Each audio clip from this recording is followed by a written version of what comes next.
Hello and welcome to the English classroom. போன எபிசோடில் நம்ம அந்த 3 C பார்த்தோம் இல்லையா? Confidence, commitment and consistency. இதை பற்றி சொல்லும்பொழுது எனக்கு அந்த கான்ஃபிடென்ட் அந்த வார்த்தை எப்படி தவறாக நிறைய பிளேஸில் நிறைய பேர் யூஸ் பண்ணுறாங்க. நான் உங்களுக்கு சொன்னது கான்ஃபிடென்ஸ், CONFIDENCE, கான்ஃபிடென்ஸ் அப்படின்னு ப்ரொனவுன்ஸ் பண்ணுவோம். இந்த கான்ஃபிடென்ஸ் அப்படிங்கிறது நம்பிக்கை. செல்ஃப் கான்ஃபிடென்ஸ் அப்படின்னு சொல்லும் பொழுது அது தன்னம்பிக்கை அப்படின்னு மாறும். பட் நிறைய இடங்களில் நிறைய பேர் நீங்கள் பிக்சர்ஸில், மூவிஸில் பார்த்துருக்கலாம், இல்லை சீரியலில் பார்த்துருக்கலாம், இல்லை 2 ஃப்ரெண்ட்ஸ் 3 ஃப்ரெண்ட்ஸ் பேசும்போது கூட அந்த வார்த்தையை யூஸ் பண்ணி நீங்கள் பார்த்துருக்கலாம்.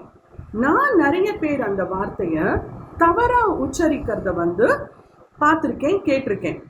எந்த இடத்துல கான்ஃபிடென்ஸ் அப்படின்னு வரணுமோ அந்த இடத்துல அவங்க கான்ஃபிடென்ட் அப்படின்னு மாற்றுவாங்க. இப்போ கான்ஃபிடென்ட் இதனுடைய ஸ்பெல்லிங் CONFIDENT. கான்ஃபிடென்ட் அப்படின்னா நம்பிக்கையுடைய, நம்பிக்கையுள்ள, நம்பிக்கையான, நம்பிக்கையாக, இந்த மாதிரி மாறுறது. உங்களுக்கு கான்ஃபிடென்ஸ் அப்படிங்கும்போது வெறும் நம்பிக்கை மாத்திரம்தான். எனக்கு கான்ஃபிடென்ஸ் இருக்கு உங்கள் மேலே, நீங்கள் இந்த ஷோவை பார்த்து நல்லா இங்கிலீஷ் கற்றுப்பீங்கன்னு. இப்போ நான் யூஸ் பண்ணியிருக்கிற இந்த கான்ஃபிடென்ஸ் எனக்கு உங்கள் மேல் கான்ஃபிடென்ஸ் இருக்கு, நம்பிக்கை இருக்கு, இந்த மாதிரி நீங்கள் எப்போ சொல்லணுமோ அப்போ கான்ஃபிடென்ஸ்னு யூஸ் பண்ணணும். நான் ரொம்ப கான்ஃபிடென்ட்டாக இருக்கேன், நீங்கள் இந்த ஷோவை பார்த்து இங்கிலீஷ் நல்லா கற்றுப்பீங்கன்னு. இப்போ நான் இந்த இடத்துல யூஸ் பண்ணது கான்ஃபிடென்ட், DENT. நான் நம்பிக்கையாக இருக்கிறேன், நீங்கள் இந்த ஷோவை பார்த்து இங்கிலீஷ் நல்லா கற்றுப்பீங்கன்னு. ஸோ இந்த 2 வார்த்தைகளும் உபயோகப்படக்கூடிய இடம் வேறு வேறு. கான்ஃபிடென்ஸ் அப்படிங்கிறது நம்பிக்கை, கான்ஃபிடென்ட் அப்படிங்கிறது நம்பிக்கையாக, நம்பிக்கையுடன், நம்பிக்கையுள்ள, இது மாதிரி மாறும். ஸோ நீங்கள் யூஸ் பண்ணும்பொழுது கரெக்டாக பார்த்து யூஸ் பண்ணுங்க. ஓகே, ஸோ ஷோவை லாஸ்ட் டைம் நான் எண்ட் பண்ணும்பொழுது போன எபிசோடில் இன்னும் ஒரு 4 வேர்ட் சொல்லியிருந்தேன் இல்லையா? Reading, writing, listening and speaking. ஏன்னா இந்த 4 தான் இம்பார்ட்டண்ட் நம்ம இங்கிலீஷை ஈஸியாக கற்றுக்கிட்டு பேசுறதுக்கு. நீங்கள் இப்போ ப்ராக்டிஸ் பண்ண ஆரம்பிக்க போகிறீங்க இங்கிலீஷ். நீங்கள் கிராமட்டிக்கலாக கரெக்டாக, கிராமர்னால் ரொம்ப டீப் கிராமர் இல்லை, பட் கரெக்டாக யூஸ் பண்ணணும் இல்லையா? நான் இருக்கிறேன் அப்படிங்கிற இடத்துக்கு இருக்கிறேன்னு தான் யூஸ் பண்ண முடியும், நான் இருந்தேன்னு யூஸ் பண்ண முடியாது. ஸோ அந்த மாதிரியான கிராமட்டிக்கல் கரெக்ட்னஸ், ஸோ சரியான கிராமரோட, சரியான வார்த்தைகளோட நான் இங்கிலீஷை பேசி பழக போகிறேன் அப்படின்னு நீங்கள் உங்களுக்குள்ள ஒரு டெசிஷன் எடுத்தீங்க அப்படின்னா ஒரு நோட் புக் மெயின்டைன் பண்ணுங்கள். ஒரு டைரியோ ஒரு நோட் புக்கோ மெயின்டைன் பண்ணுங்கள். இப்போ மெயின்டைன் பண்ணும்பொழுது அந்த ரீடிங் அப்படிங்கிற முதல் ஸ்கில்லை அந்த இடத்துல யூஸ் பண்ணுங்கள். எவ்ரிடே விடாமல் ஒரு சின்ன பேசேஜ் ஆஃப் இங்கிலீஷ் எங்கிருந்தாவது படிங்க. ஸ்டோரி புக்ஸ் வாங்கிக்கோங்க. Bedtime stories, Akbar Birbal stories, Panchatantra stories, இன்னும் என்னென்னமோ ஸ்டோரி புக்ஸ் இருக்குது. உங்களுக்கு சின்ன குழந்தைங்க லெவல், உங்களோட லெவல் என்னன்னு உங்களுக்கே தெரியும் இல்லையா? ஸோ உங்களோட லெவலுக்கு ஏற்ற மாதிரியான பிகினர்ஸ் லெவலில் இருக்கக்கூடிய சிம்பிளான ஒரு இங்கிலீஷ் ஸ்டோரி புக் வாங்கிக்கோங்க. இப்போ அந்த ஸ்டோரி புக் வாங்கிட்டு ஒரே நாளில் 5 கதை 6 கதை படிக்கணும், எனக்கு ஒரே நாளில் வரணும்னா வராது. It is a slow process and it is a 2-way process. அங்கே அந்த புக்கும் உங்களுக்கு அறிவு கொடுக்கும், நீங்களும் அந்த புக்கோட கனெக்டடாக இருக்கணும். நீங்கள் 2 பேரும் ஒன்றா சேர்ந்து ஒர்க் பண்ணிங்கன்னா தான் லாங்குவேஜ் வரும். ஸோ ஒரு சிம்பிளான ஸ்டோரி புக் வாங்கிக்கிட்டு மெதுவாக படிக்க ஆரம்பிங்க. ஒரு நாளைக்கு ஒரு சின்ன பேராகிராஃப் அப்படின்னு படிங்க. இப்போ படிக்கும் பொழுது உங்களுக்கு என்னென்ன வார்த்தைகள் எல்லாம் புரியலையோ அந்த புரியாத வார்த்தைகளை உங்களோட அந்த டைரியில் நோட் பண்ணுங்கள். உடனே பார்த்து இப்போ நான் படிக்கிற ஒரு பேசேஜ் எனக்கு இது புரியல, உடனே நான் இந்த வார்த்தையை எழுதிக்கிறேன், உடனே நான் கூகுளில் போய் டிக்ஷனரியில் தேடுறேன், அதை பண்ணாதீங்க. அந்த ஃப்ளோ போயிடும்.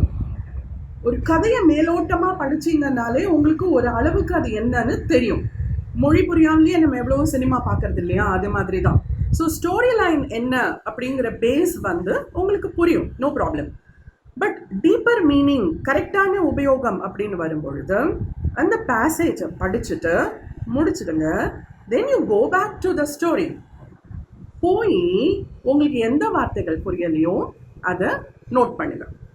இப்போ நோட் பண்ணின வார்த்தைகளுக்கு அர்த்தம் என்ன அப்படிங்கிறத கண்டுபிடிங்க. எல்லார்கிட்டையும் ஸ்மார்ட் ஃபோன் இருக்கு. ஸோ கூகுள் சர்ச் பண்ணினீங்கன்னா மீனிங் ஆஃப் திஸ் வேர்ட் அப்படின்னு பண்ணினீங்கன்னா அதனுடைய ப்ரொனன்சியேஷன், கரெக்டான உச்சரிப்பு என்ன, அந்த வார்த்தை இலக்கணப்படி என்ன மாதிரியான வார்த்தை, அது ஒரு வேர்பா, ஒரு நவுனா, ஒரு அட்ஜெக்டிவா, ஒரு அட்வர்பா அப்படிங்கிறது என்னது அப்படிங்கிற இலக்கண குறிப்பு, அந்த வார்த்தைகளுக்கு ஈக்குவலான சினோனிம்ஸ், பல அர்த்தங்கள், அண்ட் ஒரு சென்டென்ஸில் இந்த வார்த்தையை எப்படியெல்லாம் யூஸ் பண்ணலாம், அது மாதிரி என்னெல்லாம் சென்டென்சஸ் யூஸ் பண்ணலாம் அப்படின்னு ஃபுல்லாக உங்களுக்கு இருக்கும். ஸோ ஒரு வார்த்தை, ஒரு நாளைக்கு 5 வார்த்தை எடுத்துக்கோங்க, ஒரு நாளைக்கு 10 வார்த்தை எடுத்துக்கோங்க, உங்களுடைய மெமரி அண்ட் லேர்னிங் ஸ்கில்ல பொறுத்தது. So slowly build on the words. இந்த வேர்டை நீங்கள் பில்ட் பண்ணுறதுக்கு வந்து ஒகாபுலரி அப்படின்னு பேர், வார்த்தைகளின் களஞ்சியம், தொகுப்பு. வார்த்தைகள் இருந்தால் தான் உங்களால் பேச முடியும் அப்படின்னு நான் சொன்னேன். So start collecting the words. இப்போது ஒரு ஸ்டோரி 3 பக்கம் 4 பக்கம் இருக்குன்னா ஸ்டோரியை ஃபுல்லாக படித்து முடிச்சுட்டு ஒரு 2 நாளில் நீங்கள் பாருங்களேன் எவ்வளவு புது வார்த்தைகள் நீங்கள் வந்து அந்த டைரியில் நோட் பண்ணியிருக்கீங்கன்னு. ஸோ அர்த்தம் தெரிஞ்சதுக்கு அப்புறமா go back to reading the same story again. மீண்டும் அந்த கதையை படிக்கிறதுக்கு போங்க. இப்போ அர்த்தம் தெரிஞ்சு, அதனுடைய உபயோகம் தெரிஞ்சு, அதை எப்படி நம்ம யூஸ் பண்ணுறோங்கிறத தெரிஞ்சு நீங்கள் படிக்கும் பொழுது உங்களுக்கு ரொம்ப ரொம்ப சுலபமாக அந்த வார்த்தைகள், அந்த சென்டென்சஸ், அந்த ஸ்டோரி கம்ப்ளீட்டாக போய் மைண்டில் இருக்கும். So this is practice number 1.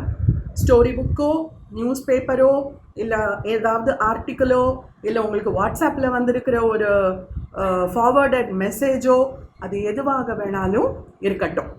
அதிலிருந்து start collecting the words and start knowing the meaning.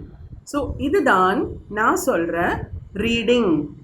Read பண்ணிவிட்டு நீங்கள் எழுதுறீங்க இல்லையா, தட் இஸ் ரைட்டிங். ஸோ வார்த்தைகளை மாத்திரம் எழுதி அர்த்தத்தை எழுதாமல், ஸ்கூல்லலாம் பண்ணியிருப்பீங்க, make sentences with a given word அப்படின்னு கொடுத்துருப்பாங்க. தமிழில் சொல்லணுன்னா வாக்கியத்தில் அமைக்க ஒரு வார்த்தையை கொடுத்துட்டு அதை சூட்டபிளாக ஒரு சென்டென்ஸில் கரெக்டாக எழுதணும்.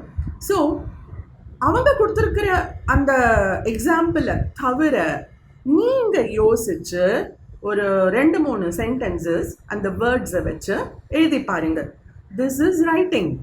ஸோ தெரிஞ்ச வார்த்தையை வச்சு நீங்கள் எழுதும் பொழுது ஒரு ரைட்டிங். செகண்ட் திங் இஸ் நீங்களாக ஒரு வார்த்தையை யூஸ் பண்ணி எழுதுறது. நீங்கள் தெரிஞ்சுக்காத ஒரு வார்த்தையை சிம்பிளாக எழுதலாம்.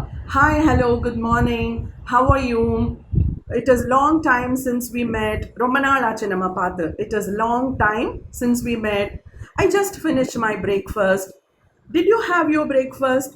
நிறைய வார்த்தைகள் உங்களுக்கு என்ன மனசில் தோணுதோ அதை எழுதி பாருங்கள், சென்டென்சஸ் எழுதி பாருங்கள். So this is your writing practice. இப்போது ரீட் பண்ணிட்டீங்க, ரைட் பண்ணிட்டீங்க, ஓகே. லிசன் நம்ம கடைசியில் வச்சுக்கலாம். ஸ்பீக்கு முன்னாடி கொண்டு வந்துடலாம். இப்போ நீங்கள் எழுதியிருக்கிற வார்த்தைகளை, நீங்கள் எழுதியிருக்கிற சென்டென்சஸை நீங்கள் வாய் விட்டு சத்தமாக படித்து பாருங்கள் வித் த கரெக்ட் மாடுலேஷன். ஐயா இன்னைக்கு லீவு அப்படிங்கிறத வந்து நீங்கள் மாடுலேஷனா, ஐயோ இன்னைக்கு லீவு அந்த மாதிரியான மாடுலேஷனில் சொல்ல மாட்டீங்க இல்லையா. ஸோ கரெக்டான மாடுலேஷனில் I got a promotion, I got the first rank அப்படின்னு நீங்கள் ஒரு ஜூபிலேஷனோட, சந்தோஷத்தோட சொல்கிற ஒரு விஷயத்த அது மாதிரி ஒரு எக்ஸைட்மெண்ட்டோட சொல்லி பழகுங்க.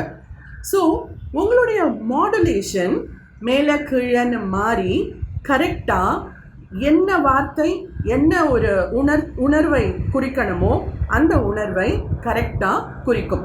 So this is your speaking practice. இந்த ஸ்பீக்கிங் ப்ராக்டிஸ் நீங்கள் பண்ணறதுக்கு உங்களுக்கு ஒரு பெஸ்ட்டு ஃப்ரெண்டு உங்கள் வீட்டில் இருக்கார். அது உங்களோட மொபைல் ஃபோன் தான், இல்லைன்னா உங்கள் வீட்டு கண்ணாடி. ஒன்று வீடியோவை ஆன் பண்ணிவிட்டு நீங்கள் அழகாக நீங்கள் படித்த அந்த வேர்ட்ஸை வந்து சென்டென்சஸ்ல அழகா பேசி பாருங்க. உலகத்திலேயே ரொம்ப பிடிச்ச விஷயம் என்ன அப்படின்னா நம்மளோட முகம், நம்மளோட குரல். அதுதான் ஃபர்ஸ்ட் பிடிக்கும். அதுக்கப்புறம் தான் மிச்சதெல்லாம். ஸோ எத்தனை தடவை கேட்டாலும் அழுக்காதது நம்மளுடைய குரல், எத்தனை தடவை பார்த்தாலும் அழுக்காதது நம்மளுடைய முகம். So you look at the mirror, இல்லைனா you record your own self in the video. பேசி பேசி நீங்கள் எழுதியிருக்கிறத சொல்லி சொல்லி சொல்லி அந்த உச்சரிப்பை கேட்டு பழகுங்க. ஸோ ரீடிங் ஆச்சு, ரைட்டிங் ஆச்சு, ஸ்பீக்கிங் ஆச்சு. இப்போ நீங்கள் சத்தமாக பேசும்போது முதல்ல நீங்கள் தான் கேட்குறீங்க. அதுவே உங்களுடைய ஒரு லிசனிங் ப்ராக்டிஸ் ஆகிடும். செகண்ட் திங் லிசனிங் என்னன்னா, when you watch a movie, English movies with subtitles-னு பார்க்க தொடங்குங்க.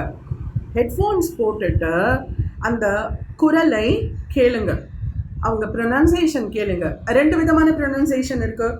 ஒன்று வந்து யூகே, இன்னொன்று வந்து யூஎஸ். நம்ம ஃபாலோ பண்ணுறது பிரிட்டிஷ் இங்கிலீஷை தான். நம்ம யூஎஸ் ஆக்சென்ட் நிறைய பேர் பேசுறதில்ல. ஸோ நீங்கள் அந்த ஆக்சென்ட் பற்றி கவலைப்படாமல் அந்த இங்கிலீஷ் வார்த்தைகள் அதை எப்படி ப்ரொனவுன்ஸ் பண்ணுறாங்க, அந்த எந்தெந்த இடத்துல எப்படி யூஸ் பண்ணுறாங்க அப்படிங்கிற அந்த விஷயம் தெரிஞ்சுக்கிறதுக்காக நிறைய இங்கிலீஷ் மூவிஸ் பாருங்கள். இல்லைனா யாருடையவாவது ஸ்பீச் இங்கிலீஷ் ரெக்கார்டிங்ஸை போட்டு கேளுங்க.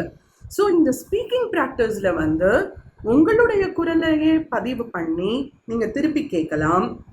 இல்லை மூவிஸ் நிறைய பார்த்து, இல்லை நிறைய ஸ்பீச் கேட்டு, இல்லை வெப் சீரிஸ் இங்கிலீஷில் பார்த்து அந்த குரலை நீங்கள் மீண்டும் மீண்டும் கேட்கலாம். ஸோ இது அப்படியே டேங்கிள்டு, ஒன்னோட ஒன்று இணைந்த ஒரு விஷயம். ஒரு விஷயம் அதிகமாக பண்ணி இன்னொரு விஷயம் கம்மியாக செய்யும் பொழுது அதற்குண்டான வேல்யூ கம்மியாயிடும். நிறைய இங்கிலீஷ் புக்கு படிக்கிறீங்க, உங்களுக்கு அர்த்தமும் தெரியுது, ஆனால் நீங்கள் பேசுகிறதே இல்லைன்னு வச்சுக்கோங்களேன். there is no point. நீங்கள் இங்கிலீஷ் கற்றுண்டு உங்களுடைய உச்சரிப்பு சரியா தப்பா, உங்களுடைய யூசேஜ் சரியா தப்பா எதையுமே கண்டுபிடிக்க முடியாது. ஸோ இந்த 4 விஷயத்தையும் நீங்கள் கரெக்டாக ப்ராக்டிஸ் பண்ணினீங்க அப்படின்னா learning English will become a very very easy thing. English கற்றுக்கிறது ரொம்ப ஈஸியான ஒரு விஷயமா போயிடும்.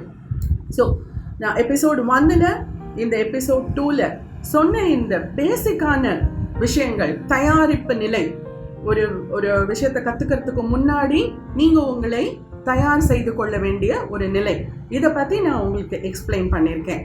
நம்மளோட நெக்ஸ்ட் எபிசோட்ல இருந்து நம்ம ப்ராப்பரான வேர்ட்ஸோட எந்தெந்த இடத்துல எப்படி பேசுகிறோம் அப்படிங்கிறத பார்க்கலாம். அது வரைக்கும் ரீட், ரைட், லிசன், ஸ்பீக்.